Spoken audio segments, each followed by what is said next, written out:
एक बहुत ही दूर देश में एक गरीब लकड़हारा रहता था जिसका नाम अली बाबा था। वो रोज जंगल में लकड़ी काटने जाता था। वो बहुत ईमानदार और दयालु था, भले ही उसके पास ज्यादा धन नहीं था। एक दिन जब वो जंगल में था तो उसने दूर से घोड़ों के टापों की आवाज सुनी। वो डर गया और जल्दी से एक बड़े पेड़ के पीछे छिप गया। उसने देखा कि 40 चोरों का एक दल, जिसका सरदार बहुत ही खूंखार था, एक बड़ी चट्टान के पास रुका। चोरों के सरदार ने चट्टान के सामने खड़े होकर जोर से कहा, खुल जा सिमसिम, और एक चमत्कार हुआ। चट्टान का एक बड़ा हिस्सा धीरे धीरे एक दरवाजे की तरफ खुल गया। चोर अपने लूटे हुए खजाने के साथ अंदर चले गए। कुछ देर बाद चोर बाहर आए। सरदार ने फिर कहा, बंद हो जा सिमसिम, और दरवाजा फिर से बंद हो गया, जैसे कि वहाँ कभी कुछ था ही नहीं। चोर अपने घोड़ों पर सवार होकर चले गए। अली बाबा ने सोचा, ये तो बहुत बड़ा रहस्य है। चोरों के जाने के बाद अली बाबा ने हिम्मत करके वही शब्द दोहराए, खुल जा सिमसिम।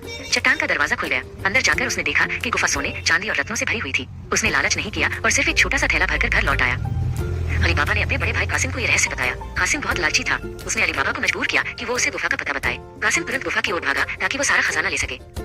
कासिम ने गुफा में जाकर ढेर सारा खजाना जमा कर लिया, लेकिन जब उसे बाहर निकलने का समय आया तो वो जादू वाले शब्द भूल गया। वो चिल्लाया, खुल जा जाओ, खुल जा गेहूं, लेकिन दरवाजा नहीं खुला। वो गुफा में फंस गया। उसी समय चोर वापस आ गए। उन्होंने गुफा के बाहर कासिम के घोड़े को देखा। जब उन्होंने कासिम को अंदर पाया तो वे बहुत गुस्सा हुए। उन्होंने उसे मार डाला और गुफा के दरवाजे पर लटका दिया ताकि दूसरों को भी सबक मिले। अली बाबा को जब कासिम की मौत का पता चला तो वो बहुत दुखी हुआ। चोरों के सरदार को पता था कि कोई और भी उनके रहस्य को जानता है। उसने अली बाबा के घर का पता लगाने की कोशिश की, लेकिन अली बाबा की चालाक नौकरानी मसीना ने हर बार उसकी योजना को विफल कर दिया। चोरों का सरदार अपने सभी आदमियों को खोकर बहुत गुस्से में था। उसकी योजना विफल हो गई थी और वो अब अकेला था। उसने सोचा, मैं अली बाबा और उस चालाक नौकरानी से बदला लेकर रहूंगा। उसका गुस्सा आग की तरह जल रहा था। सरदार ने अपनी पहचान छिपाने के लिए एक बार फिर से एक नया भेष बनाया। इस बार उसने एक अमीर व्यापारी का रूप धारण किया जो दूर देश से आया था। उसने अली बाबा के घर के पास एक दुकान खोली ताकि वो उस पर नजर रख सके। मोरजिना ने उस नए व्यापारी को देखा और उसे कुछ अजीब लगा। वो जानती थी कि चोरों का सरदार अभी भी बाहर है। उसने व्यापारी पर नजर रखना शुरू कर दिया। एक रात उसने देखा कि व्यापारी चुपके से अली बाबा के घर के पास घूम रहा था। मोरजिना ने तुरंत अली बाबा को जगाया और उसे व्यापारी की सच्चाई बताई।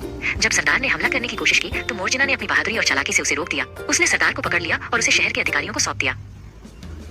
सरदार के पकड़े जाने के बाद अली बाबा और मोरजिना ने शांति से जीवन व्यतीत किया। उन्होंने चोरों के खजाने का उपयोग गरीबों की मदद करने के लिए किया।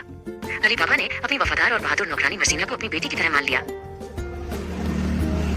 इस कहानी से हमें ये सीख मिलती है कि लालच हमेशा बुरा होता है और ईमानदारी और बहादुरी ही हमें सच्ची खुशी और सफलता दिलाती है।